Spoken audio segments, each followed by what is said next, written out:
Welcome to the RECON Trader. In today's video, I will be covering what happened in the markets for Bitcoin over the past week, what's on my radar, the levels I'm watching, and what I'm looking for as far as the week going forward.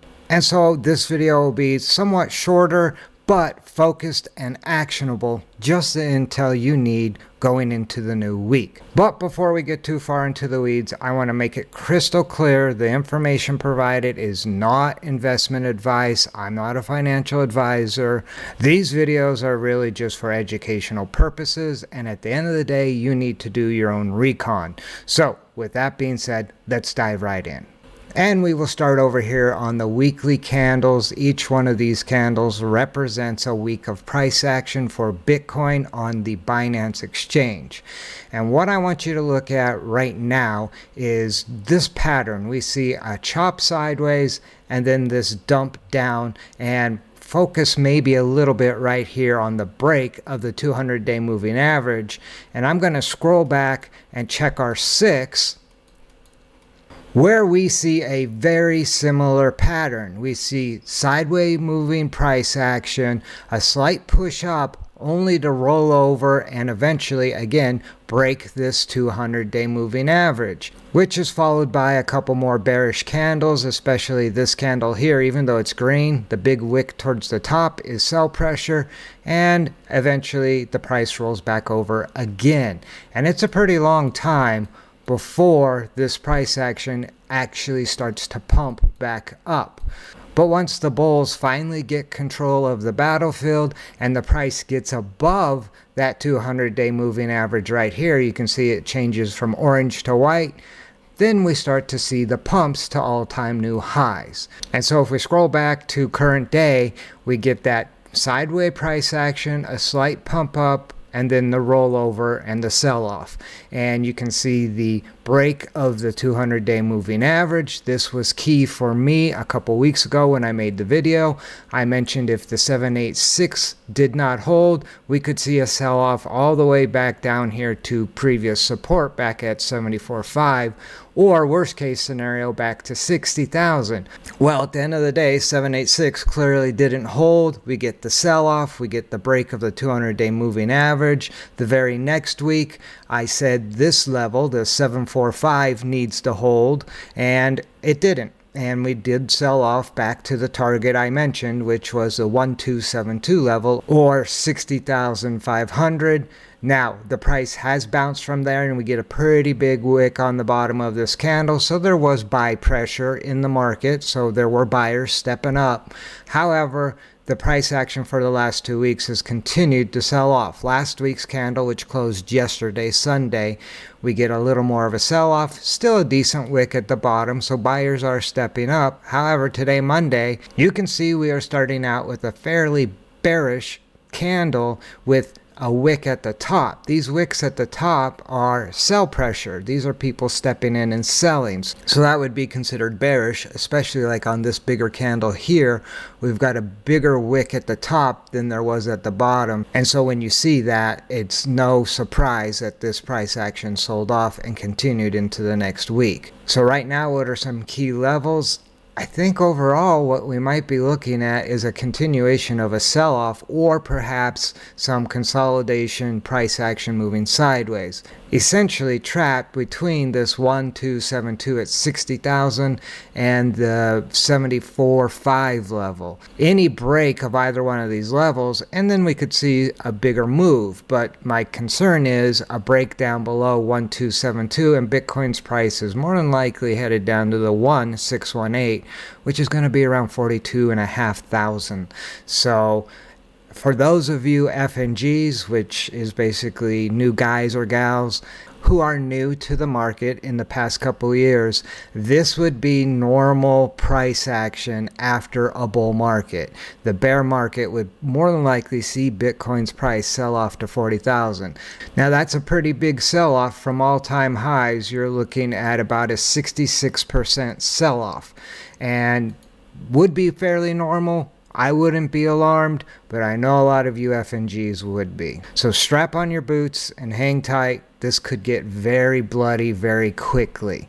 And so it's obvious this is spreading across all the crypto markets. We see global crypto ETP outflows extend to fourth week as 3.7 billion exits in the past month. That is a lot of money leaving the crypto market and thus the sell pressure. And we can actually see that over here with the total Bitcoin spot ETF net flow.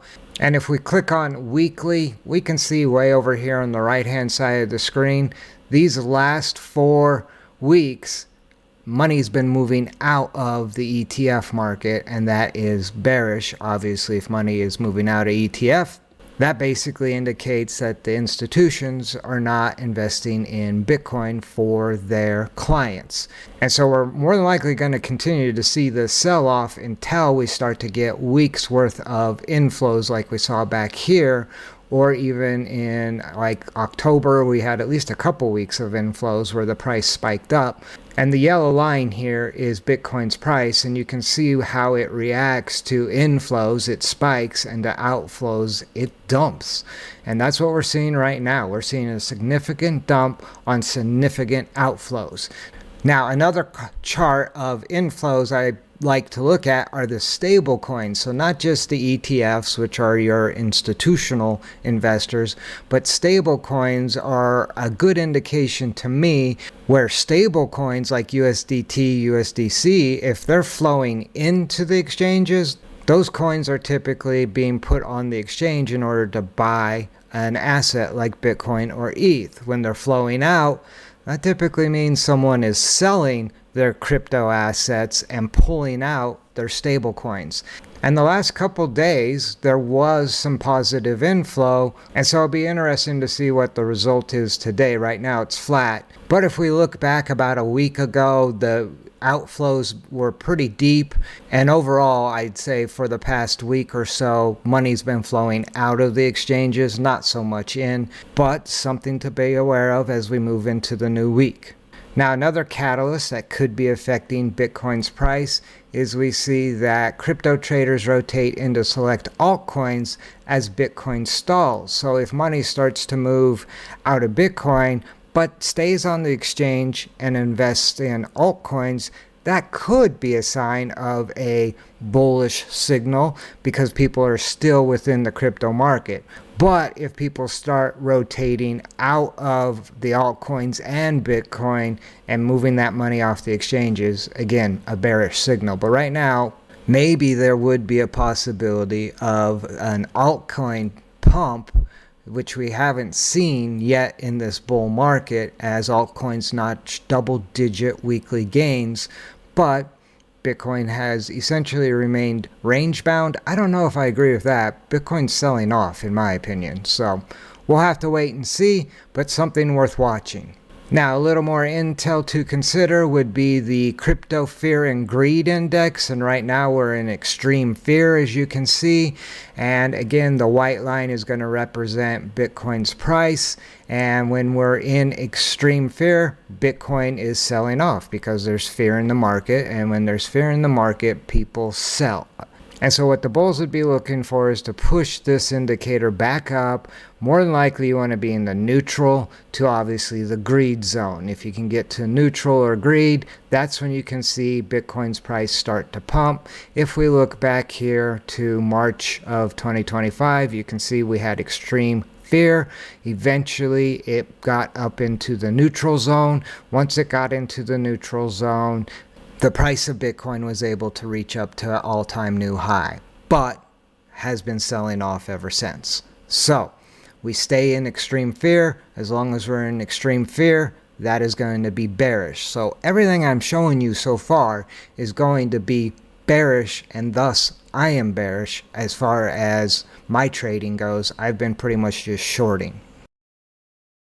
Now, the last chart we'll take a look at is going to be the 4-hour candles. So each candle is 4 hours worth of price action over on Bitcoin on the Binance exchange.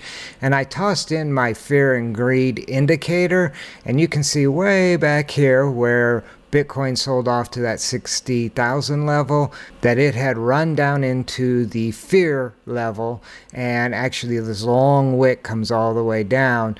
But because that is a long wick, we had buyers stepping up and keeping this from going lower. And actually the buyers continued to set up, only did run into resistance up around this 786 level if you look way back over to your right, which seems to be a reoccurring theme. The 786 seems to be the level of resistance for Bitcoin's current price. And with that in mind, this 382 level, I would have liked to seen hold as support. It was support here.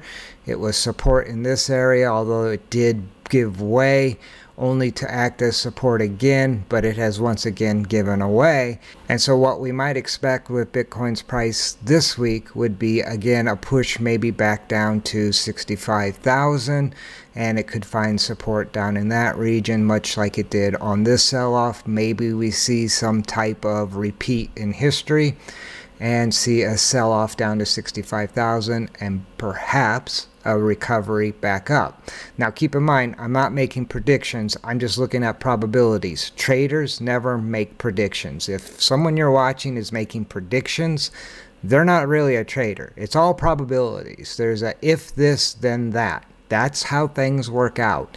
If this level of 65 holds, then that would lead to perhaps a push back up to the 382 level.